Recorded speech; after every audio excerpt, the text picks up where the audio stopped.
Lecture matter ধারা ১৪৫ ফৌজদারি কার্যবিধি ১৮৯৮। ধারা ১৪৫ জমি প্রভৃতি সম্বন্ধীয় বিরোধের কারণে শান্তি ভঙ্গ ঘটাইতে পারে সেক্ষেত্রে পদ্ধতি: ১.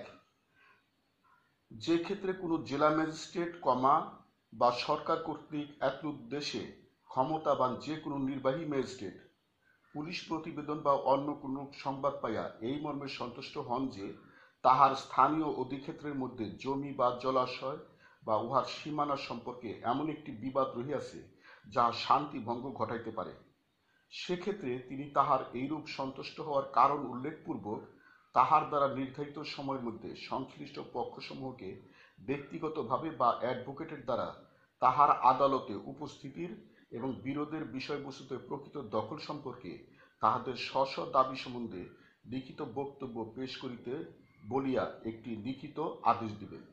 ২. অত্র ধারার প্রয়োজনে জমি বা জলাশয় বলিতে অট্টালিকা দালান, বাজার, মাছের ভেরি, শস্য বা জমির অন্যান্য উৎপন্ন দ্রব্যাদি, এবং ঐরূপ কোনো সম্পত্তির ভাড়া বা মুনাফাকেও বুঝাইবে। ৩.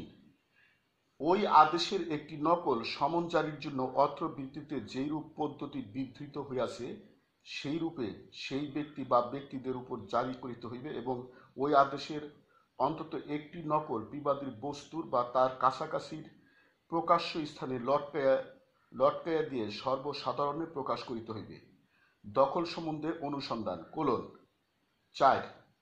ওই বিবাদীর বস্তু দখল করার অধিকারের প্রতি উক্ত পক্ষদের কাহারও যোগ্যতা বা দাবির প্রসঙ্গ বাদ দিয়া সেই ম্যাজিস্ট্রেট তখন পেশ করা বক্তব্য পুঙ্খানুপুঙ্খরূপে পরীক্ষা করিবেন, সংশ্লিষ্ট পক্ষদের শুনানি নেবেন, তারা যে সকল সাক্ষ্য প্রমাণ পেশ করিতে পারেন সেগুলি গ্রহণ করিবেন, তিনি আরও যে সকল সাক্ষ্য প্রমাণ প্রয়োজন বলিয়া মনে করেন সেগুলি, যদি কিছু থাকে, তাহা গ্রহণ করিবেন, এবং যদি সম্ভব হয়, উপধারা ১ এর আওতায় তাহার দেওয়া আদেশের তারিখে ওই বিবাদীর বস্তুর দখলে কেউ ছিল কিনা এবং সংশ্লিষ্ট পক্ষদের মধ্যে কে দখলে ছিল তা স্থির করিবেন, তবে শর্ত থাকে যে ইহা ম্যাজিস্ট্রেটের কাছে যদি প্রতীয়মান হয় যে উক্ত আদেশের তারিখের অব্যাহতি পূর্ববর্তী ২ মাসের মধ্যে কোনো পক্ষকে বলপূর্বক ও অন্যায়ভাবে দখলচ্যুত করা হইয়াছে, তবে ঐরূপভাবে দখলচ্যুত পক্ষকে উক্ত তারিখে দখলকার ছিলেন মর্মে পরিগণিত করিতে পারিবেন, তবে আরও শর্ত থাকে যে ম্যাজিস্ট্রেট ঘটনাটিকে জরুরি মর্মে বিবেচনায় আনিলে অত্র ধারার আওতায় সিদ্ধান্ত সাপেক্ষে যে কোনো সময় এই বিষয়বস্তু প্রয়োগ করিতে পারেন। ৫.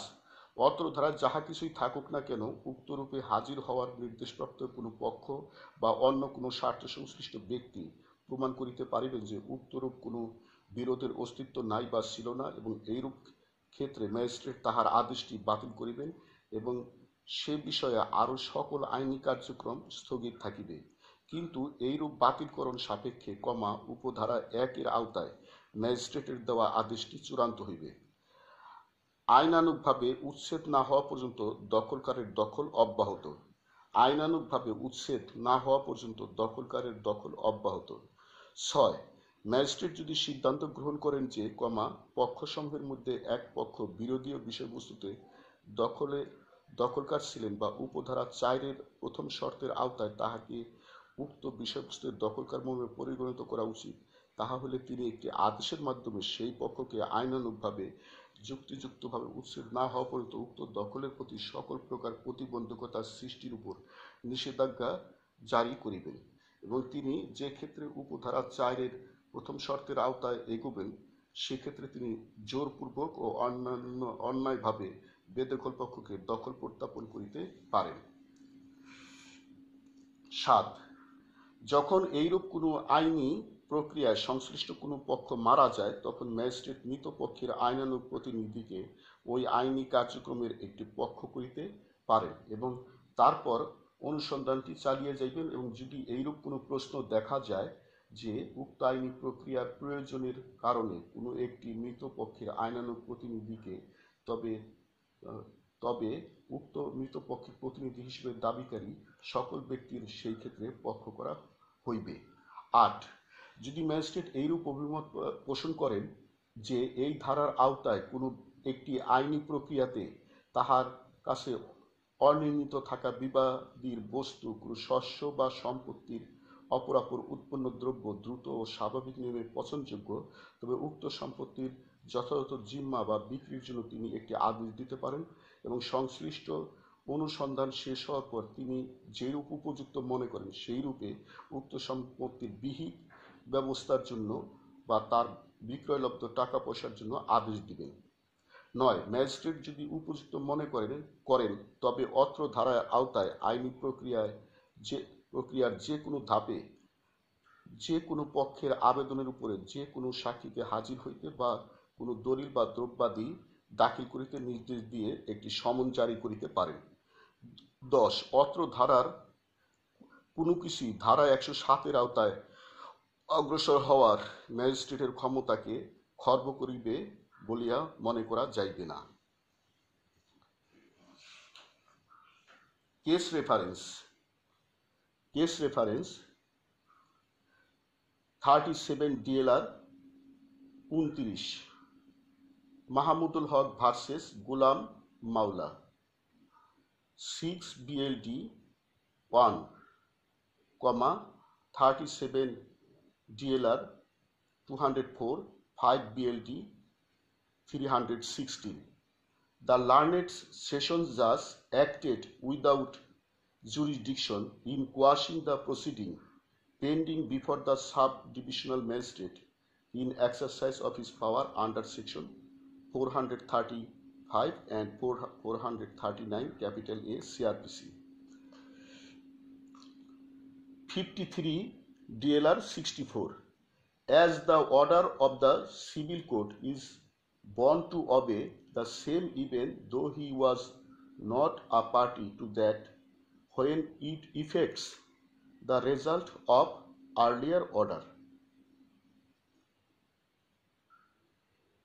41 DLR 120 6 BLD 261 AD 6 BCR 81 AD.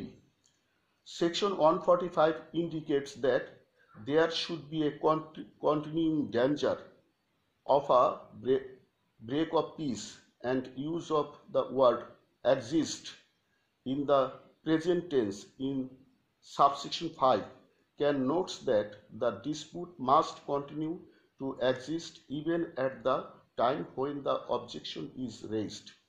The legislative intent in conferring power under section 439 capital A does not mean conference of power under section 561 capital A as well as.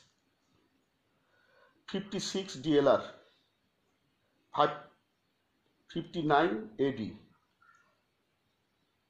Samsuddin alias Samsuddin versus Maulavi Amjad Ali and others.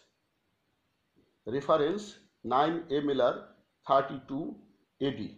The revisional jurisdiction at the instant of the second party respondents under section 561 capital A of the CRPC does not lie, as it is a device of invoking a second revision under the garb of an application under section 561 capital A of the CRPC, who is not maintainable. Lecture সমাপ্ত।